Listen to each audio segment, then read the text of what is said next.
Beware the British moors. Sightings of terrible, dark creatures and devilish spirits have originated there. If you find yourself alone on the moors, stay on the path and hurry yourself to the nearest town. Enjoy these allegedly true and scary stories from England. And be sure to send me your scary stories at darkstories.org so I can narrate them. Also, check out eeriecast.com to enjoy all our other terrifying shows. Now, let's begin. The Werewolf and the Sheep, from Dogman97. Last year, 2 friends and I planned a trip to the Peak District in Yorkshire so as to attempt the Peak Challenge. 3 peaks in under 12 hours. That was the challenge. Luckily, we managed to do it in just over 8 hours. It was a great experience, but by the time we finished it, it was almost 11 o'clock and it was dark. If anyone has been to Yorkshire Dales, you would know just how large the area is. It's surrounded by small rural villages and farmland, with fields, pastures, and mountains for miles and miles. As we packed to leave, we each had a drink of water and set off for home. Home being way back up north. It was at least a 3-hour journey. It would be an hour alone just to get out of Yorkshire. So we left. We began our drive through the blackest night we'd ever witnessed. We didn't see any other vehicles on the long country roads, no streetlights either, and there were very few houses and cottages nearby. This experience happened quickly, and we were exhausted from hiking. Even now, we're still befuddled on what the heck happened out there. But we do know whatever it was, it scared us straight, and we actually stopped the car and sat there in silence, our eyes dashing all over the place to try and make sense of it. Anyway, as we were driving along in a place called Winsley Dale, a long and empty road between fields and foliage, we noticed something in the distance. At first, I even said, "Hey, watch out, I think there's a cow on the road." It wasn't a cow. Whatever it was, it jumped over the fence to our right. It was as tall as a man. Black hair was covering it all over, and it had massive pointy ears. We noticed a gray blur next to it, and when we inched closer, it was a sheep. The sheep had been hoisted under its arm, and it was crossing that road with the sheep in tow. We stopped the car and watched it go across the road and down the hill to the left. Then it disappeared. The encounter literally lasted around 3 to 4 seconds, but it was enough to see it and watch it move from one side of the road to the other. It was easily enough to scare us straight, I know that much. We told our partners and other friends one night, and they asked what it was. We agreed it looked like a werewolf. Only recently I found out that they are referred to as dogmen. We all saw it, but we still can't decide whether to chalk it up to exhaustion or if it was actually real. It felt real. It felt very real at the time. My House Brownie, from J. Ion. I used to live in the south of England. I rented a room in a house with a couple of my friends that was located in a suburb on the edge of the English countryside and farmlands. The first 3 months of living in that house went by smoothly. There were no issues with the house, nor any problems with the neighbors. However, after Christmas, that was when things took a turn for the unusual. It started with small things, such as hearing my name being called despite being alone in the house, or random creaks and knocks in different parts of the house. These things never occurred the first few months that I lived there, but I explained it away as me having frazzled nerves due to the stress of my studies, and the old house reacting to changes in temperature and weather conditions, such as wind and hail. But things became more concerning when it became tangible. The set of keys I have for the house consist of my bedroom key, the main entrance key, and a key for access to the laundry room. Everyone has 2 different locks on their respective bedroom doors. The typical keyhole for unlocking the door on the external side, and a metal latch on the internal side of the door. I trust my friends, but I feel more secure sleeping in a bedroom with a locked door, so I always use the latch to ensure that no one can open my door from the other side. However, one morning, I could not find my keys. I searched all over my bedroom, even in the wardrobe and in the drawers, several times to no avail. Exasperated, I decided to go to the kitchen to get something to eat and drink before continuing the search. I remember removing the latch from the door, opening said door, walking out of my bedroom, and heading towards the kitchen when I realized my keys were sitting on the windowsill next to the staircase. I was confused. How did the keys end up outside my bedroom when I was in the locked bedroom? Granted that I didn't need keys to lock my bedroom from the inside, but I was certain that I left my keys on my desk when I pushed the latch to lock just before I crawled into bed. And at no point during the night did I leave my bedroom until that moment. I didn't even need to use the loo. Unfortunately, this happened several times, and each time I would find my set of keys on the windowsill next to the staircase. At the same time, my neighbor was acting strange. Every time I saw her, she would yell, not angrily, but just being very unnecessarily loud, despite not having any hearing difficulty, nor there being noise interference around us. On more than one occasion, she talked as though she was trying to speak over a thunderstorm, even though I was standing just 2 feet in front of her on a quiet, peaceful day. I know she could talk at a normal volume, because I have seen her talking with other people without raising her voice. Somehow she reserved her loudest voice for the people living in my house. Then foxes began to appear in my backyard. Those foxes will always dig large holes under the fence, or try to chew their way through the weakest areas in the fence.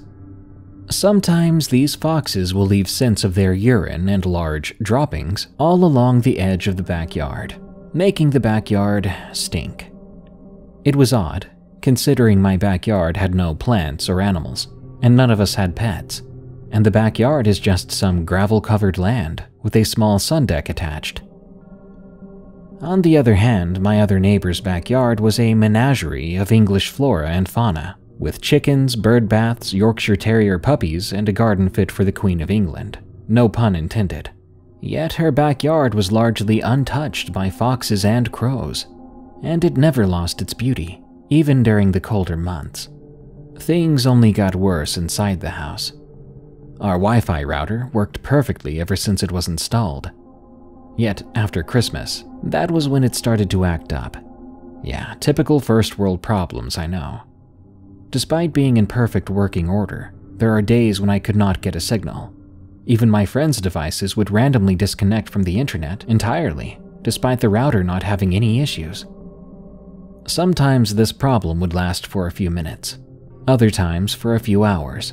Then the internet in our house would magically work like normal, despite no prompting. I had a technician from the network provider come over to investigate, but the technician would always leave with no answer. Everything seemed to be in perfect working condition. Then we had issues with the lights in the house.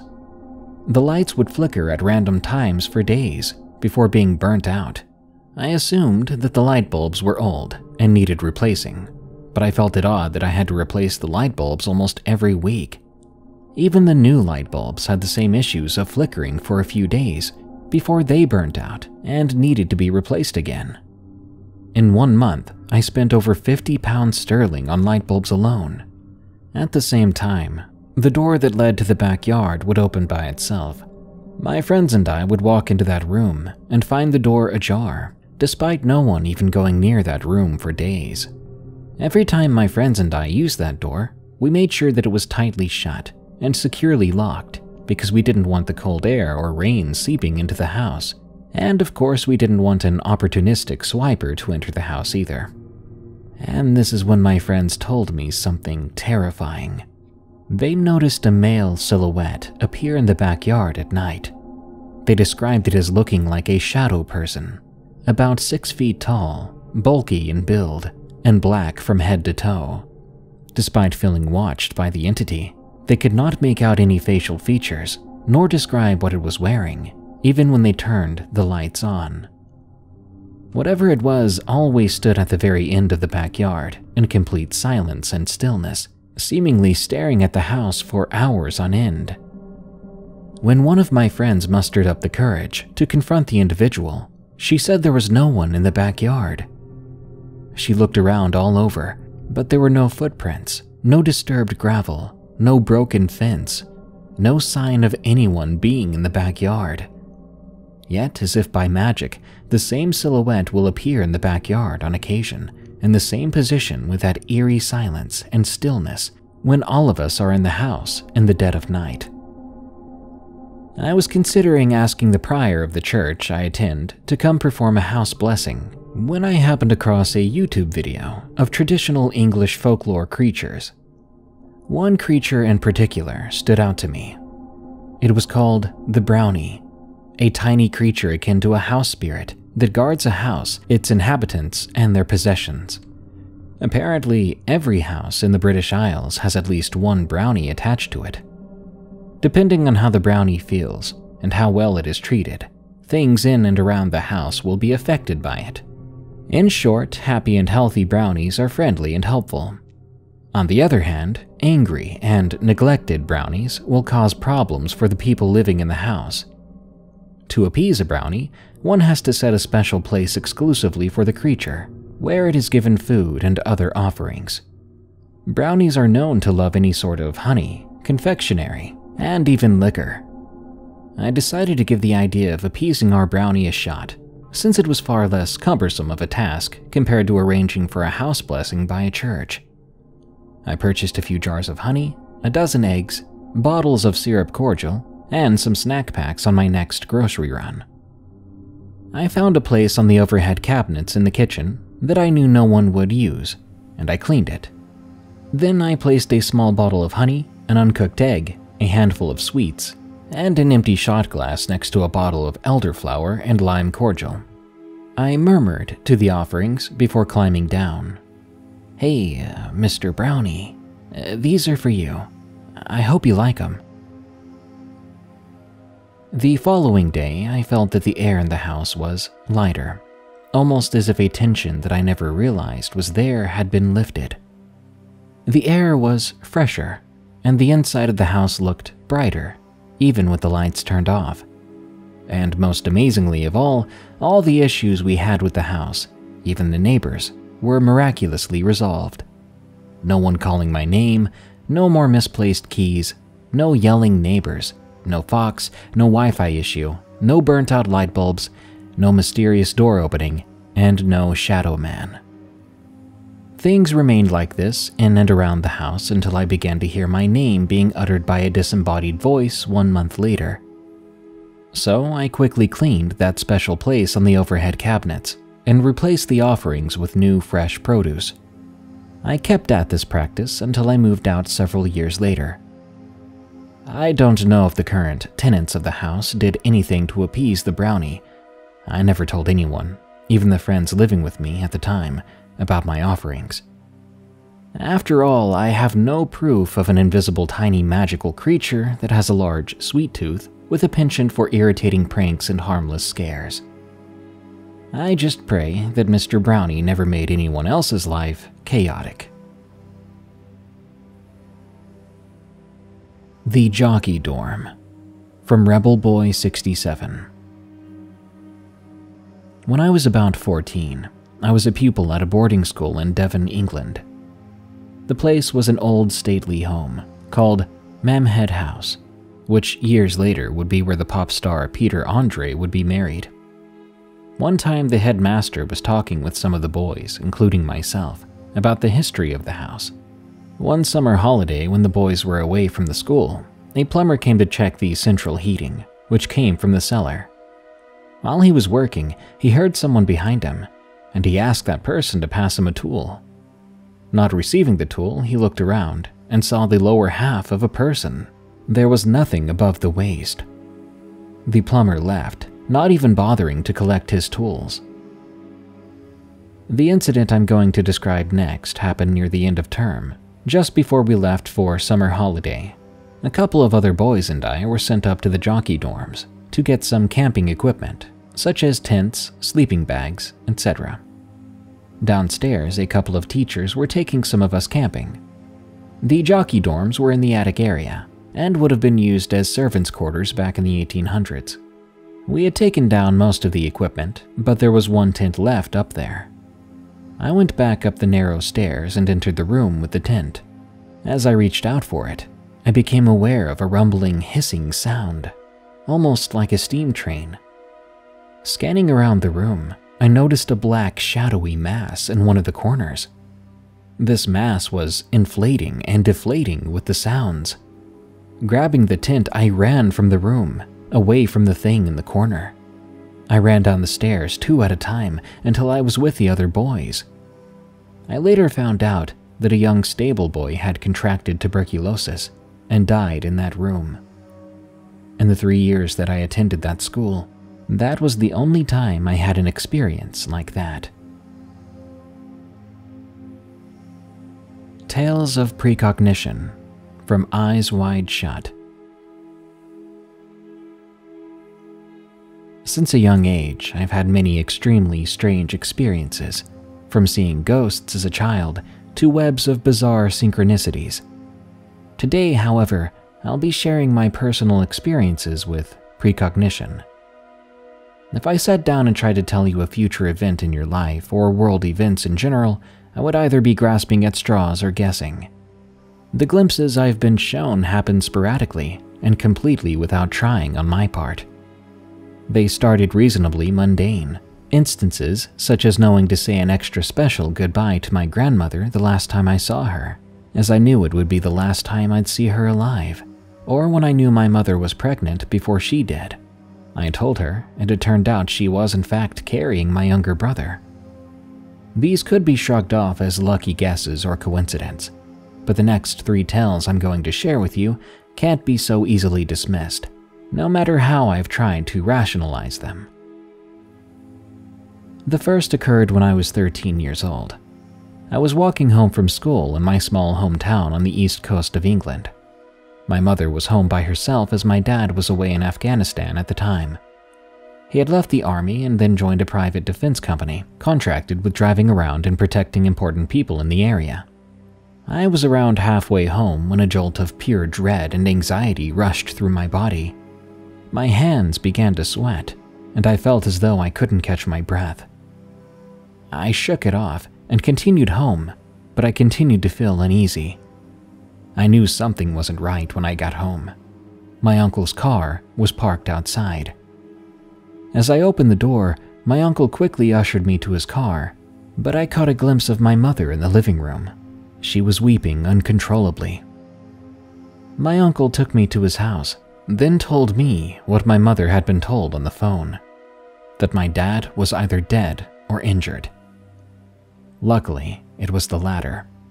We would later learn that his vehicle had driven over an improvised explosive device, and he was in critical condition, lucky to be alive. Against the odds, he survived, and he can even walk and live a normal life now, just with a slight limp, nerve damage, and a lot of scars. At the time he was hit, it would have been very early in the morning for us in the UK, before I started school that day. I didn't feel anything out of the ordinary. I'd had a normal day. But the exact moment my mother received the news on the phone, that's when the rush of dread had hit me, like someone punched me in the chest. The second time occurred while I was around 18 years old.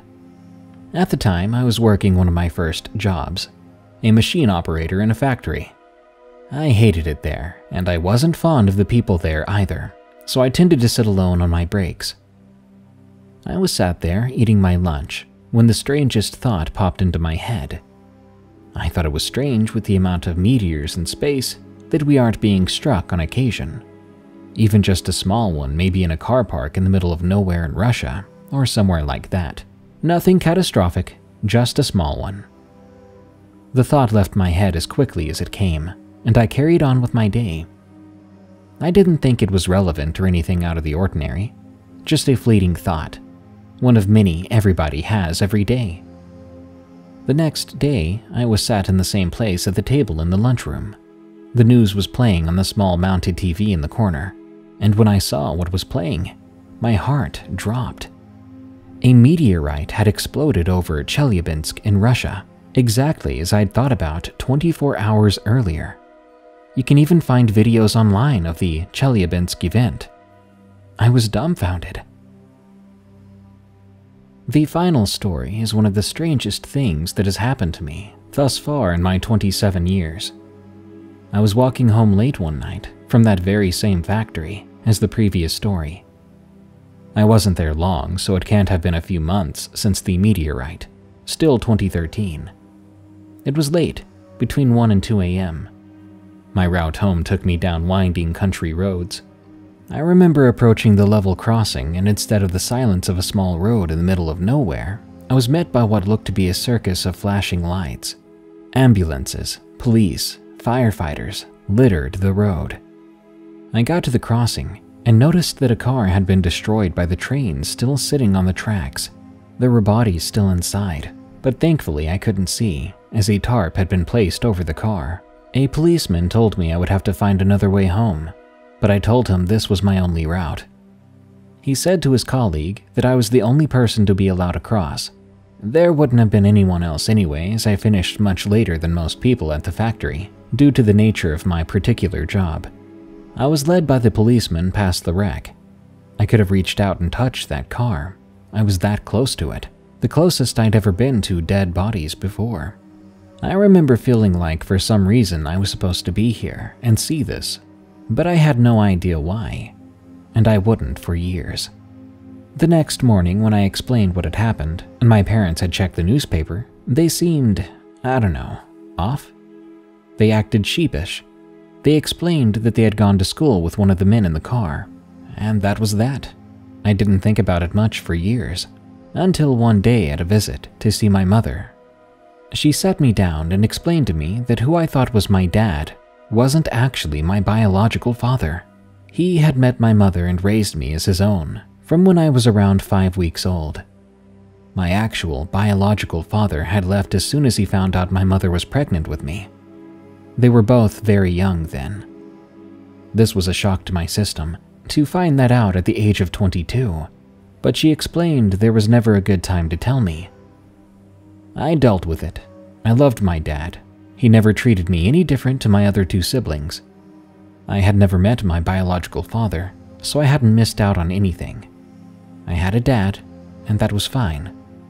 Blood didn't matter to me, but that's not the point to this story. The point is that the car I walked past a long time ago, one of the men that had died in that car was my biological uncle. Apparently, he cared and asked about me way more than my actual father ever did, according to my mother. And I was the only person that day allowed to walk past his body.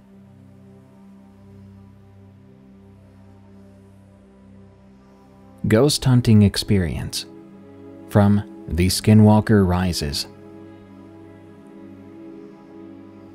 It happened when I was having a ghost hunting experience for my birthday. I had my friend, Kay, with me. I'll call myself Mel for the story. A little bit about myself. I'm around 5 feet tall and I'm a female living in England. This happened last year. We went to a brick museum where they used to make the bricks and was remade into a museum. As Kay and I pulled into the car park, I could already tell he had a slight chill down his spine.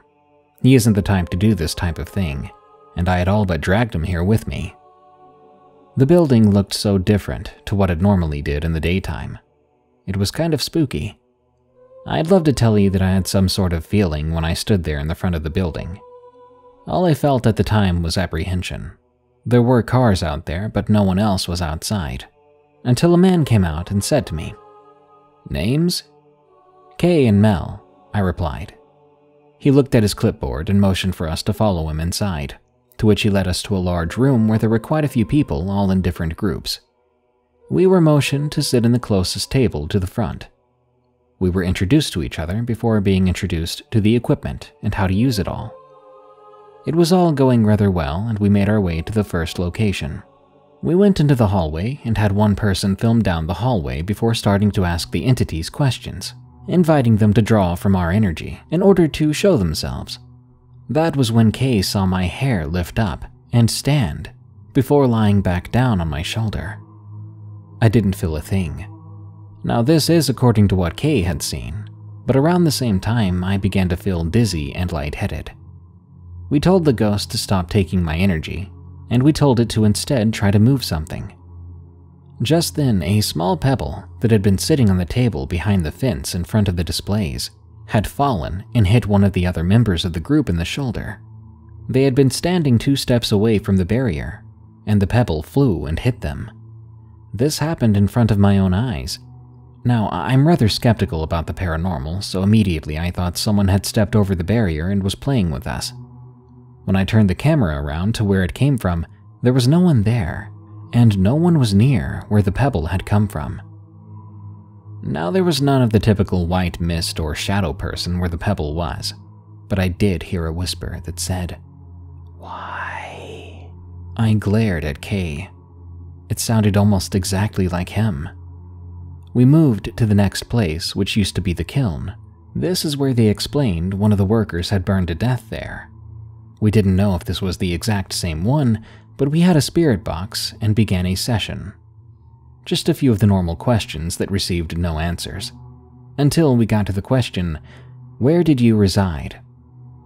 "None," was the response we got afterwards, to which we found out there was a nunnery down the road before it was developed and razed to the ground. Then we heard footsteps coming from outside the kiln. We'd all turned to look because they stopped just outside the entrance. There was no one there, but there was a twirl of dust, almost as if someone had kicked it up as they shuffled their feet. This was a little odd, but again I had to put it down to the wind. We were outside, but then the spirit box had another message. "Behind you." We all looked at the box when it then said my mom's name. This was unfortunately when we had to move on to the next room, which was the basement. This is where it all got real for me. At first we tried the dowsing rods. I had apprehension using this, however. It was when I was able to contact my grandmother, who had been dead for 3 years at that point, that I was able to decipher that it was in fact my Nan, with 2 questions. Then when we finished our interaction, she then moved the rods to hug me, and as I was leaving the room, a brush of air caressed my cheek, and I swear on everything that is true to me, that I heard her voice say, "I love you, honey hair. I'll always be here," before having a calming feeling encase my body as we left. Honey hair was my Nan's nickname for me, due to the color of my hair.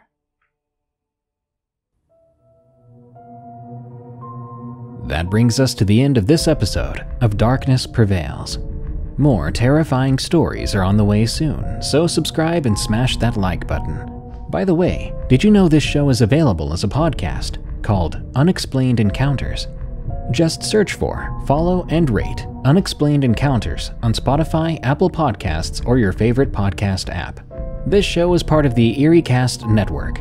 Go to EerieCast.com for more scary podcasts, such as Freaky Folklore, which explores your favorite monsters, myths, and mysteries, as well as Redwood Bureau, a fictional horror podcast about an agent on the run from an evil secret organization that captures supernatural creatures and entities. Well, thanks for tuning in. Stay safe out there and stay creepy, because this world is a strange one.